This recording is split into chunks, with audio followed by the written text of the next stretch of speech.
Marcus Aurelius was exceptional, a true philosopher king who ruled over an empire that stretched from Britain to Egypt, commanding legions and shaping the lives of over 70 million people in what was the largest and wealthiest superpower in the world at the time. He led his people through a devastating plague that wiped out millions, constant wars along Rome's borders, and even a betrayal that led to the death of his co-emperor. Yet through it all, he remained calm and led with justice, patience, and wisdom. He created a legacy so powerful that 2,000 years later, people still can't stop talking about him. To figure out how he was able to achieve all this, I wanted to put myself in his shoes. So, for the next 7 days, I'll be living like Marcus Aurelius. And honestly, it challenged me, way more than I expected. I'm not a Roman emperor. He didn't have TikTok. People might get mad at me for things. Stoicism has completely taken over social media. Scroll through TikTok or YouTube and you'll find everything from AI Marcus Aurelius whispering meditations to fitness influencers deadlifting in silence with memento mori tattooed across their arm, to the manosphere twisting the philosophy to justify its toxic ideas on masculinity. Stoicism's not feeling emotions. It's feeling the emotion and going, okay. We made a documentary on Stoicism, and while working on that project, a different question kept bothering me. What if you strip away all the noise, the fancy edits, the influencers, the medallions, and just go back to what Stoicism actually was? Do these ideas even work in the modern day, or is it just another ancient relic being force-fit into a world that it was never built for? These ideas come from men who lived 2,000 years ago, after all. Even religions from the same era are losing their cultural relevance. But maybe that's exactly why we need Stoicism now more than ever. In a world filled with noise over stimulation and existential dread, a philosophy that's rooted in control and calmness might just be what we all need. But only if it still works. Yeah, so what's your plan for creating this routine that you're going to follow? Because from everything I've read, I don't think Marcus Aurelius was creating day-in-the-life videos like your favorite fitness influencer today. No, that's pretty true. So Marcus Aurelius never really wrote about a specific daily routine. He never directly mentions a proper routine, but he nonetheless had a very regimented routine. We know this from the huge volumes of his meditations, of his journaling that he did. So what I had to do was go in, give them a pour over, and then from there I managed to just reconstruct what his day looked like, what his routine looked like.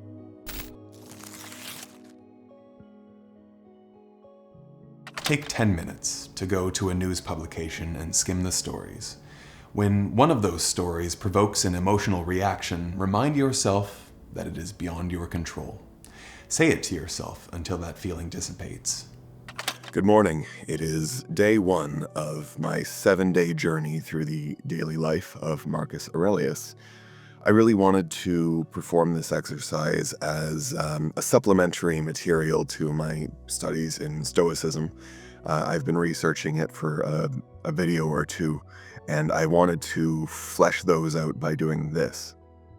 And these video logs will be a big part of supplementing that material.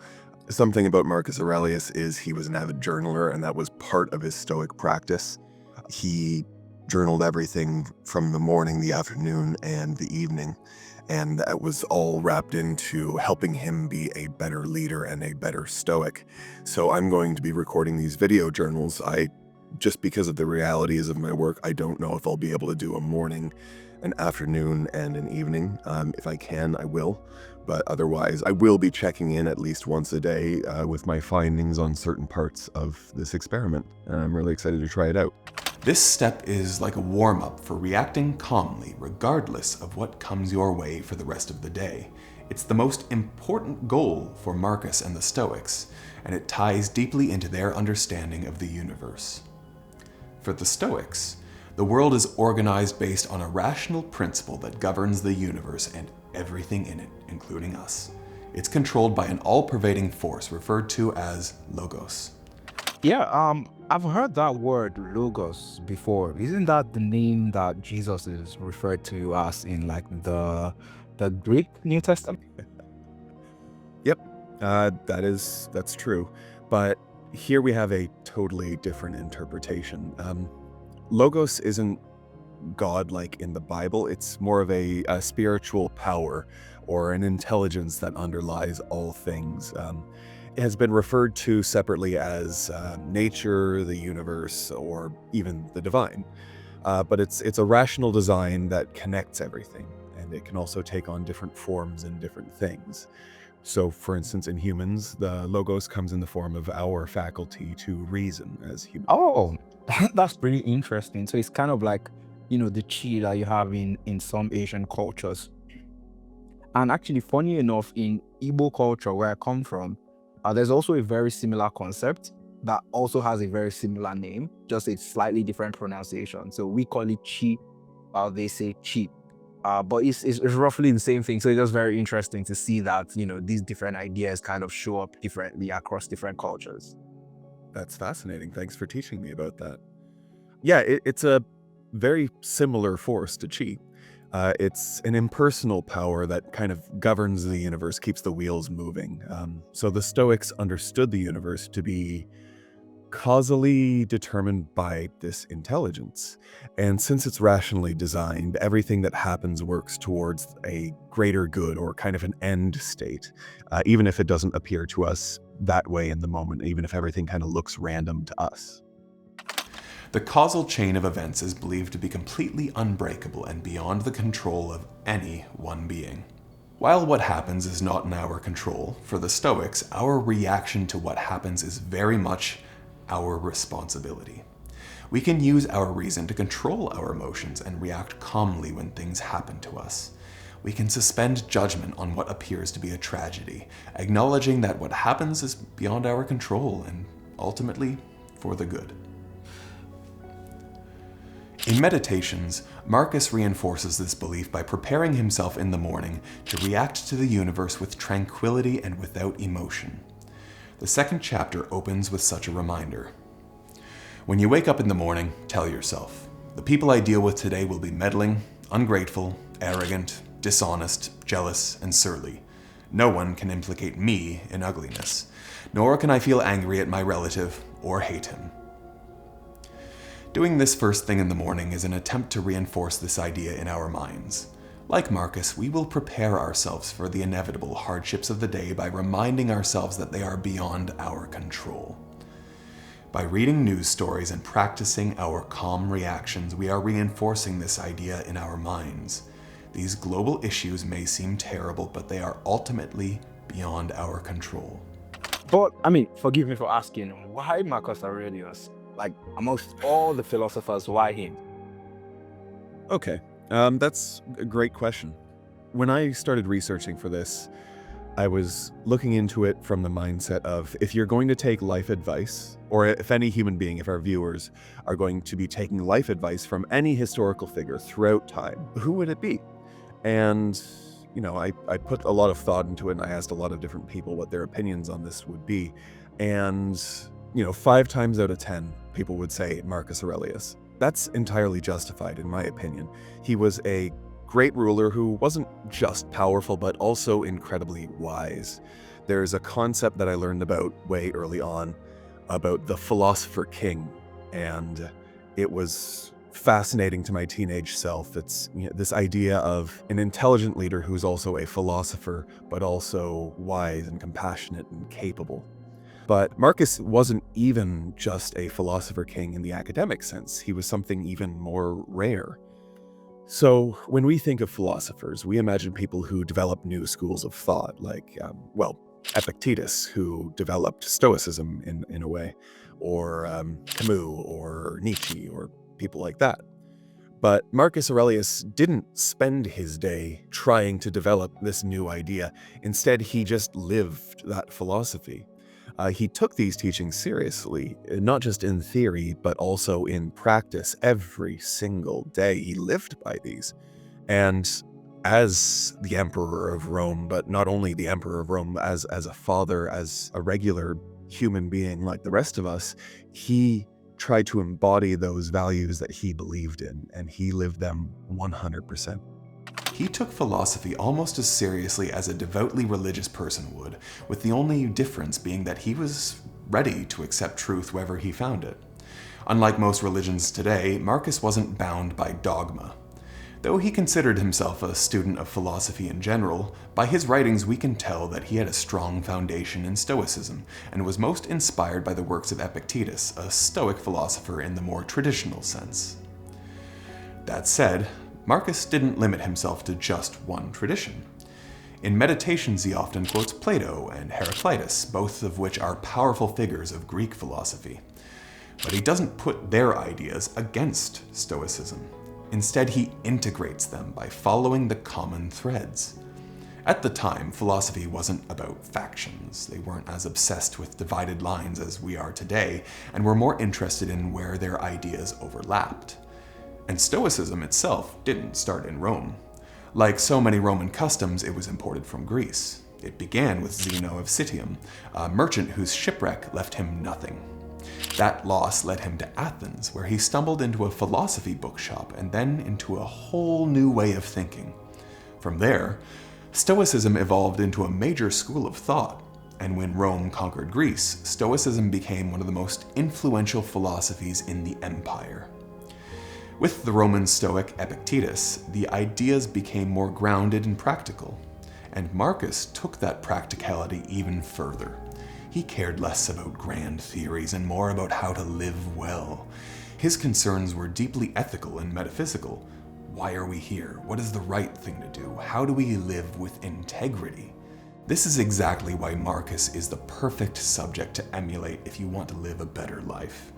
Because he didn't just think about how to live, he documented his attempts to practice it. And that result was in the Meditations.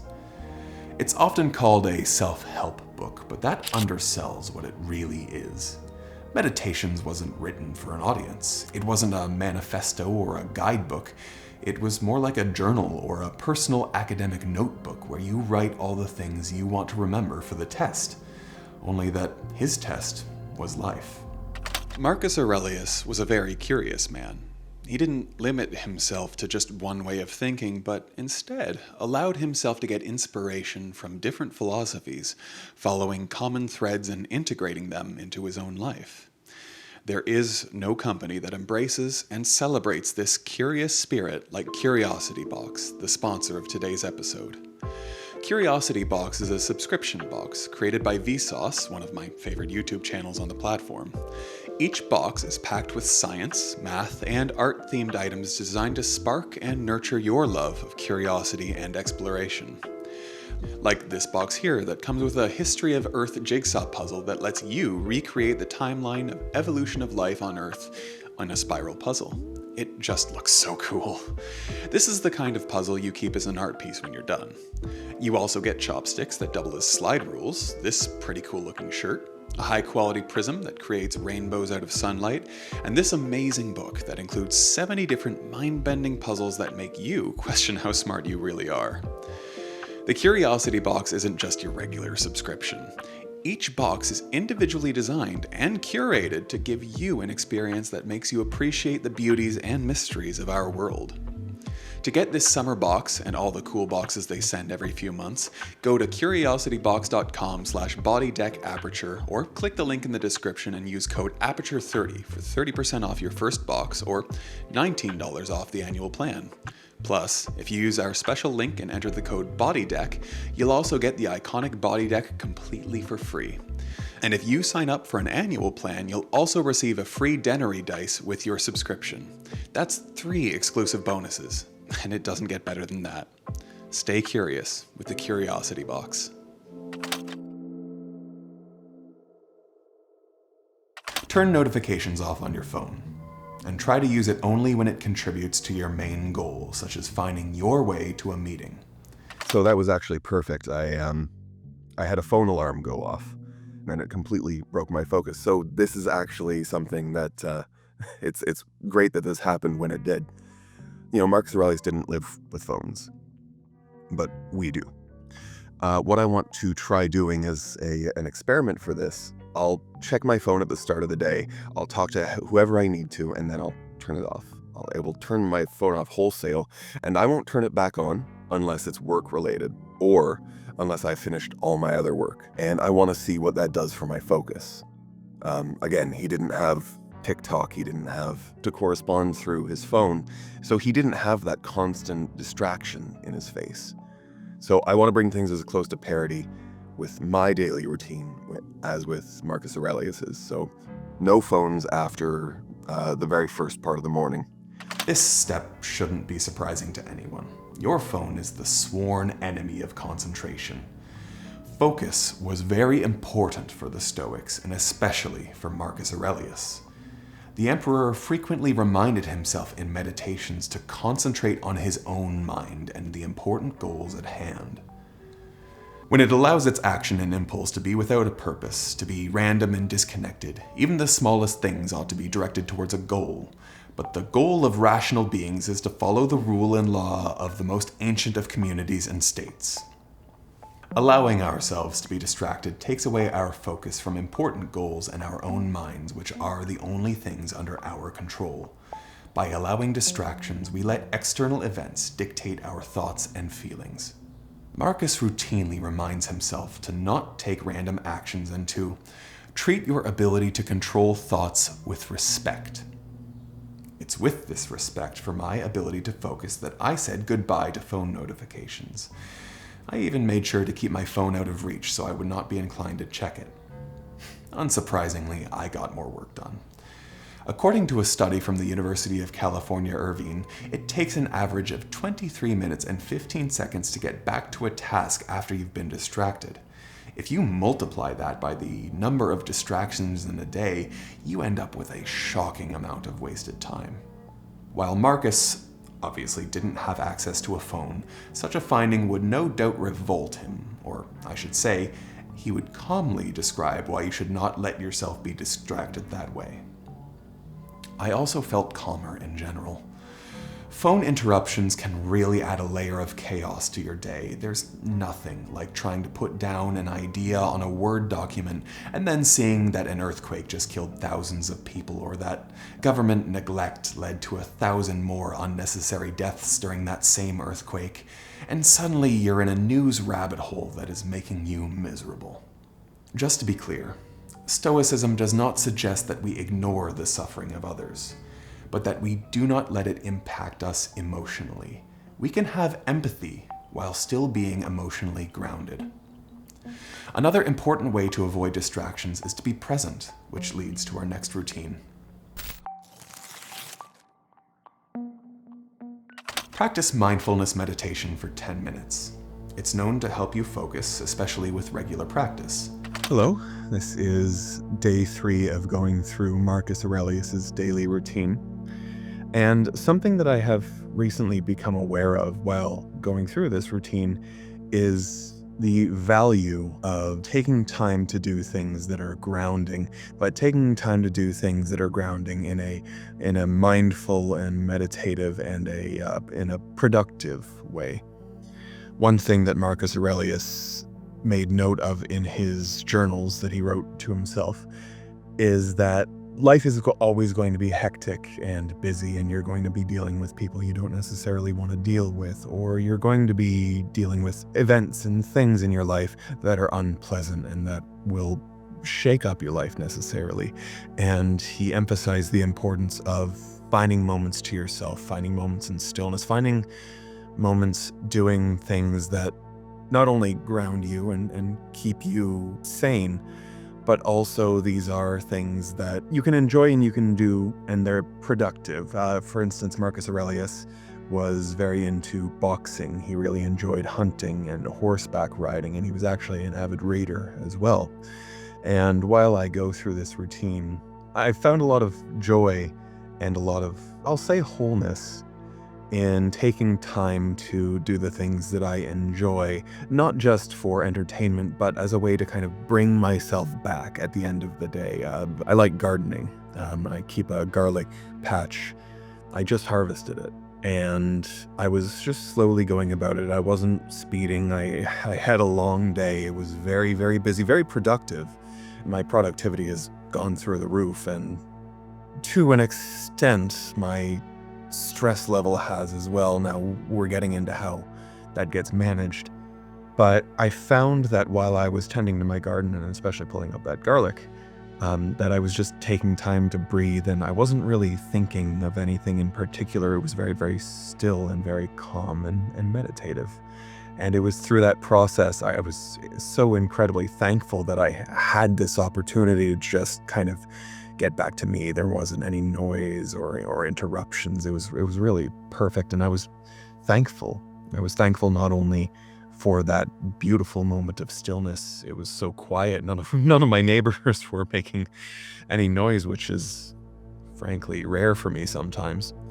But I was thankful to myself for just taking this time where I wasn't doom scrolling on my phone. I wasn't watching TV. I wasn't in any conversations. I was just grounding myself and getting back to myself and giving back to myself. And I can see that would have helped a busy and important individual like Marcus Aurelius, but I also have started to come to understand how that can help, honestly, anyone. Now, I'm not a Roman emperor. I'm not protecting my nation. I'm not trying to get them through plagues or natural disasters.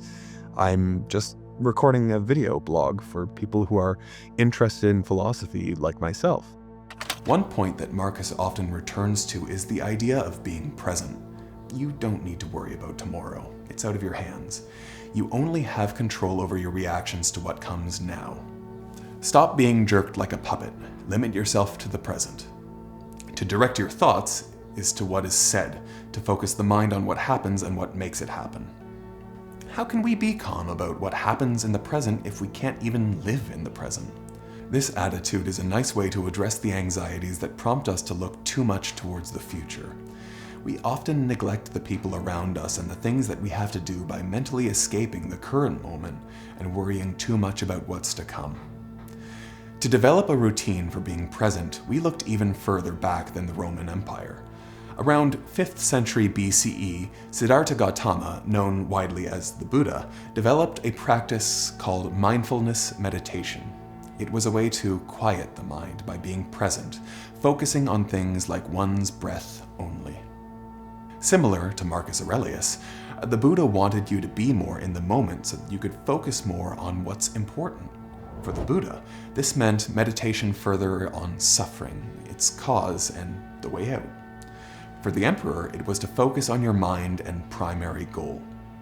It's a method that's still widely used today and well supported by modern wellness programs. I myself have practiced mindfulness meditation in the past, but I have been a little spotty in keeping up with it. This was a nice opportunity to enforce that daily meditation, and I have been very happy with the results. Generally, I do feel more present each day that I practice meditation. I don't find myself as vulnerable to distractions or anxiety. It is very easy to recommend. When you experience chronic pain, such as a pinch in the lower back, remind yourself that the mind does not need to focus on the pain. It has more important things to do. I chose noon for this exercise because it's when I usually start to feel a pain in my lower back. I do a lot of writing during the day, and after a few hours that pain begins to creep in and becomes very distracting. In Meditations, Marcus Aurelius addresses pain on several occasions. He was in the last decade of his life when he wrote this book and was undoubtedly experiencing a lot of aches himself. Marcus borrows from Epicurus, a hedonist whose philosophy he generally disagreed with, to suggest that pain is always bearable and temporary, even when chronic. As Marcus explains, unendurable pain brings its own end with it. Chronic pain is always endurable. The intelligence maintains serenity by cutting itself off from the body. The mind remains indiminished, and the parts that pain affects, let them speak for themselves, if they can. This passage implies that we have control over our reaction to pain. We can separate ourselves from what we experience and choose not to pay it any attention. However, this is one that I suffered for, and not in a good way. With all the writing I do and all the research I do, and there are deadlines, and I love my job. It's the coolest job in the world. I get to talk to you interesting people about interesting things, and I love going down into the comments, but that's the front end of things. In the back end, it's a lot of hard work. And, regardless of how much you enjoy something, eventually it will start to take its toll. One thing that I'm keeping an eye on with how much I write for Aperture is I spend a lot of time at the computer. So I want to be aware of and just monitoring my levels of back pain, because I don't have the best posture when I'm at my computer. I tend to be kind of bent over, my shoulders are forward, but also my wrists. I want to be careful about RSI, repetitive strain injuries. And one thing that Marcus Aurelius said was, if you have a goal in mind, you can focus on that instead of the pain. Let pain speak for itself, but don't let it become what drives you. I haven't formulated my opinions too much because I'm only on the third day, so we'll, withhold judgment, but so far that's been a little difficult. But I'm not saying it hasn't been successful. I'm able to kind of push through and get the work done, but I don't know if that's going to a great place. Marcus teaches that if we focus on our goals, we can forget about pain more easily. But ask anyone who lives with chronic pain and you'll see that's not really possible. I used to play soccer when I was younger, and there were times my toe would literally burst open and I'd keep playing and I wouldn't feel any pain until I was done. But that wasn't because of focus, it was because of the adrenaline that was pumping through my veins. It's in ideas like this that we see that not everything Marcus Aurelius believed in is still applicable today. With the advancements in science and technology, that much is expected. Yeah, I think it's in periods like this where you kind of have to, take the advice with a grain of salt, because while, some of these things sound good in theory, that's just not how the body works. That, with the better science that we have today, we just know that, that's not how the body works. Absolutely. Things have moved on quite a bit since the good old Roman days. Scientific progress, for instance, has taught us that pain isn't just something that you can fight away with a strong mind. It's a lot more than that. And especially for people who suffer from chronic pain, this isn't something you can wish away. This is something you experience almost every moment of every day. And it's way too simplistic and really, really not helpful to say, oh, well, just fight through it. It's a disease that requires treatment and not just mental toughness, even though it can be beneficial to a degree. You won't solve the problem that way. Bring to mind a person you know of or are aware of who you don't care for. Now, think of a virtue of theirs and spend 5 minutes writing about it without any negativity or with any praise. Hey everyone, this is me, Cole, in the middle of day 4. I was going through my routine and I thought I'd let you in on something, but also tell you about how Marcus Aurelius' routine is actually really helping me out with something personal. Now, you may have noticed I have a different backdrop right now. What's going on is I am out of town for a family member's wedding, actually, which, it's a day of celebration. So I'm going to bring that in as context and tell you a little bit of something about myself. I've been on this earth for a little over 30 years now. So I've found ways to deal with it to an extent, but I am, and I'm going to guess in the future, I have some social anxiety. I don't think it's crippling, but it can add up and it can get really nasty sometimes. I shouldn't be complaining about a wedding. My family is going to be there, but so are a bunch of strangers, and sometimes that can be scary. And you know what? I'm sure I'm not the only person on this earth who has social anxiety, who struggles with that sometimes. There's a quote when I was researching this that I read it and I had to kind of push myself away from the computer. I'll read it to you now. It's one of Aurelius's meditations on people. When you wake up in the morning, tell yourself, the people I deal with today will be meddling, ungrateful, arrogant, dishonest, jealous, and surly. And for someone with a moderate amount of social anxiety, I read that and went, that doesn't help me at all. What's that supposed to do? How is that supposed to help? But he goes on to explain that meditation isn't meant to be pessimistic, and that line has been studied a lot. It's not pessimistic. It's not assuming the worst in people. It's preparing you. So it's realistic in a way, but it's a bit of a mental exercise.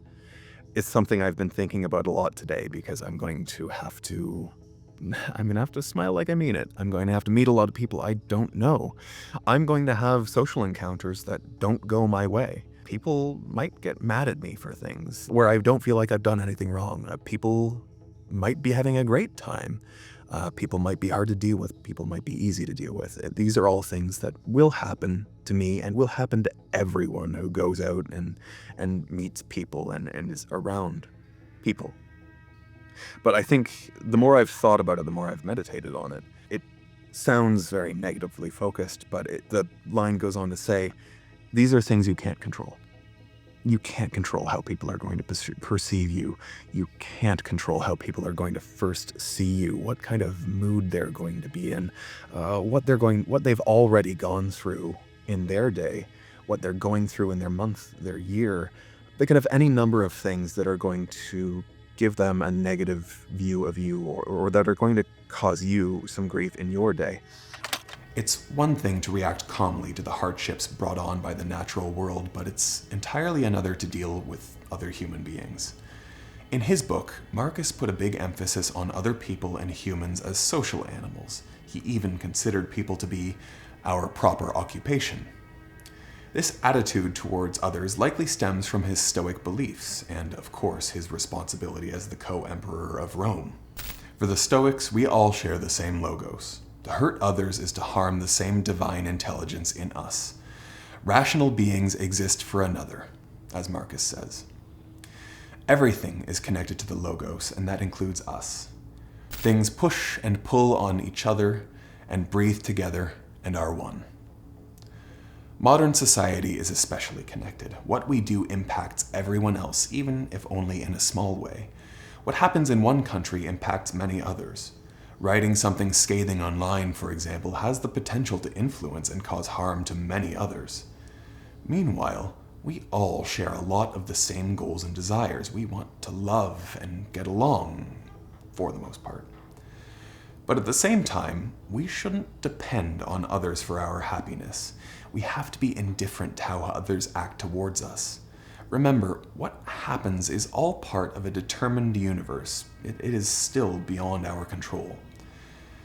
When we help others, we can't expect them to be lifted and thrive. Like the archer in Epictetus's example, we can only shoot the arrow with the best knowledge we have at hand. Once it leaves our bow, it's out of our control. To avoid resenting others, Marcus takes to admiring the strength of others. Nothing is as encouraging as when virtues are visibly embodied in the people around us. To practice this attitude, I thought I could think of virtues similarly, but to throw in an extra challenge, I would think exclusively of people I don't like and consider their strengths. This wasn't easy, but it did help calm my animosity towards those people that I wrote about. When I thought about them again, I wasn't immediately overwhelmed with anger or disgust. I felt more indifferent than before. During dinner, take a moment to write down an objective description of your meal. Describe your meat as a dead animal, your vegetables as dead plant matter, and your fruit as a vehicle for delivering seeds. It's mealtime, which is a great opportunity for another Stoic-inspired routine. We all have our food preferences. For some, that can mean we react poorly when we have to eat something we would not choose for ourselves. Pleasures in general can inspire attachment to things being a certain way. Marcus considered this a problem to overcome. That's why he drew on the Stoics' theory of perception to analyze things more objectively. The Stoics believed that when we perceive something, we often distort the sensory data with emotion. We may even add value judgments suggesting that something is good, bad, or even evil. But these judgments are false. If your house burns down, for example, it is just a wooden object exposed to heat and undergoing combustion. It's not objectively a terrible tragedy, and you don't have to accept that interpretation. The Stoics suggest that we must maintain an objective perspective, not allowing our feelings and judgments to cloud our perception. Remember, this event is beyond our control and serves the ultimate good. Marcus Aurelius reminded himself routinely to take on a more objective perspective of the joys and the displeasures of life. This is well characterized in the following passage. Always to define whether it is we perceive, to trace its outline, so we can see what it really is, its substance, stripped bare, as a whole, unmodified, and to call it by its name, the things itself and its components to which it will eventually return. Here's an example of Marcus practicing this process specifically in relation to food. Like seeing roasted meat and other dishes in front of you and suddenly realizing this is a dead fish, a dead bird, a dead pig, or that this noble vintage is grape juice and the purple robes are sheep wool dyed with shellfish blood. Marcus's guidance on this routine is straightforward.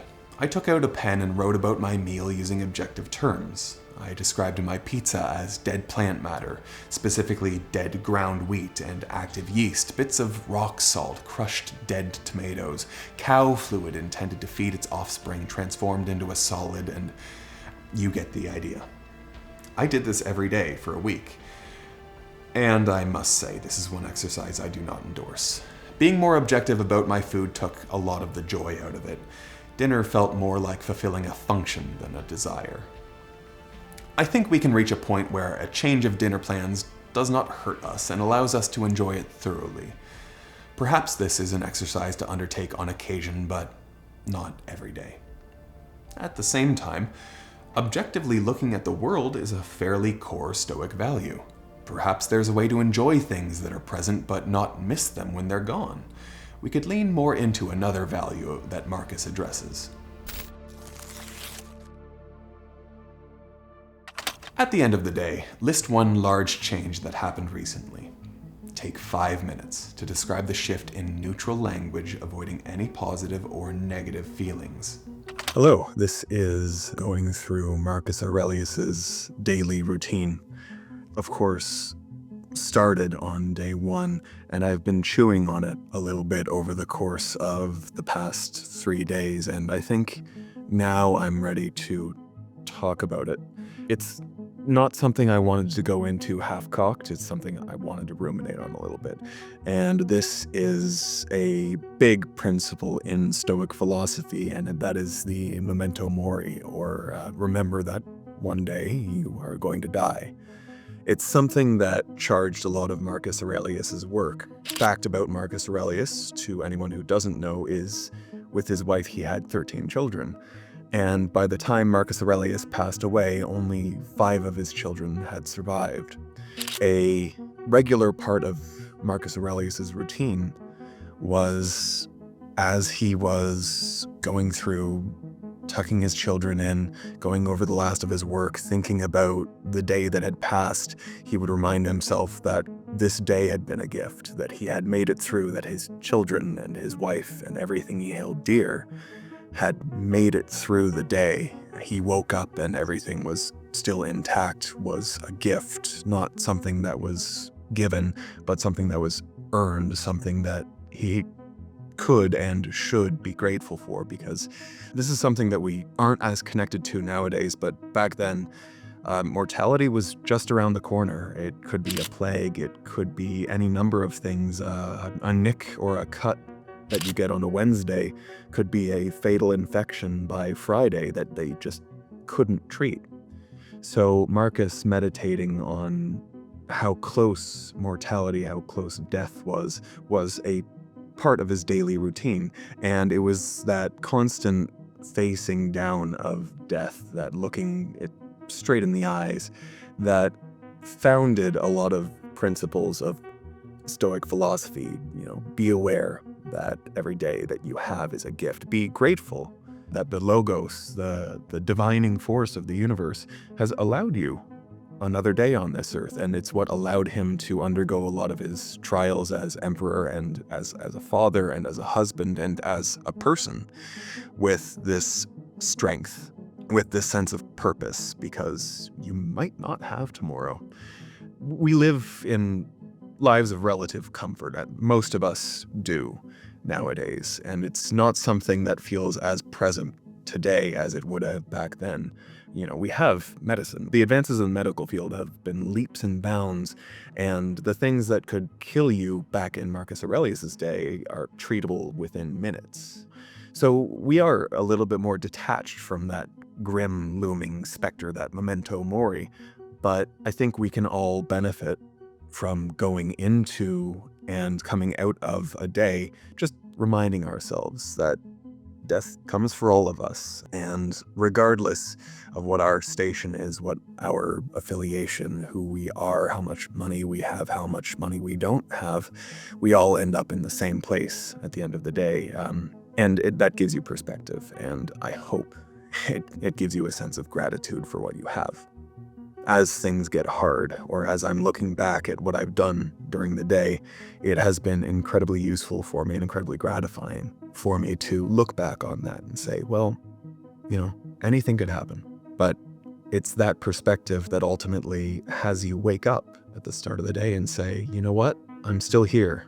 Let's make something happen. Let's do something. Let's push this forward. Because, again, as Marcus Aurelius correctly put, we might not be here tomorrow. I do actually want everyone to try this, because it has been so monumentally helpful. It's not something that I've put into thought this much since I've started this program. I'm, again, starting my day, ending my day, just giving quiet thanks. It doesn't have to be an hour. It doesn't have to be part of your meditations, but just take a moment. Say, okay, I'm still here. In spite of everything, I'm still here. In Meditations, the Roman emperor often recommends embracing the transient nature of life. Change is the only constant in life, after all. This is where Marcus Aurelius is drawing on some non-Stoic philosophers, such as Heraclitus. Heraclitus is best known for the supposed saying, "You cannot step into the same river twice." In his view, everything in our lives is characterized by change. Similarly, the Buddha suggested around the same period in time that nothing is permanent. The most significant change in our lives is death. Death is an inevitable part of living, and just like any other change, it is beyond our control. It is an inescapable part of nature. Marcus believed in accepting death, no matter the outcome, as he expressed in Book 3 of Meditations. You boarded. You set sail. You've made the passage. Time to disembark. If to nothingness, then you no longer have to put up with the pain and pleasure, or go on dancing attendance on this battered crate. Your body, so much inferior to that which serves it. For this routine, writing about a big change in objective details helped me feel more detached from it. I chose some events that were painful to me, including death, and wrote down the bare descriptions. And I enjoyed this process a lot, and I think I'm going to keep it up. Write down a moment in which you received a lot of congratulations and describe what that will mean in the distant future. Yeah, so how was your experience? Do you feel more stoic now than 7 days ago? How do you feel? I certainly do, actually. I came away from this with a newfound appreciation for Stoicism as practiced by Marcus Aurelius. There are things that didn't gel. His approach to pain management just wasn't for me. And I think on a more humorous note, his approach to food really didn't work for me either. I'm a bit of a foodie. But I think in regards to Stoic practice on a day-to-day basis, and especially just task management and priority and focus. Yeah, I think the Stoic teachings as practiced by Marcus Aurelius have been hugely helpful to me.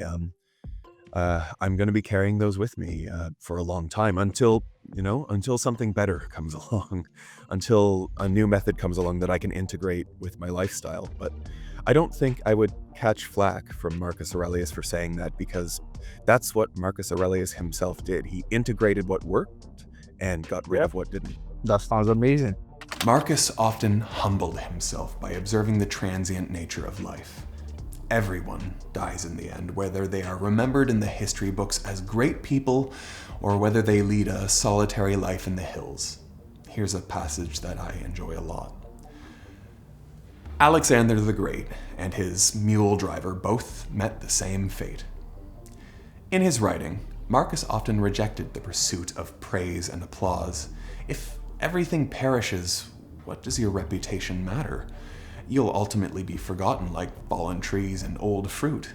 It's funny to think of Marcus Aurelius writing this when he's very much remembered now and will probably be remembered for a long time still.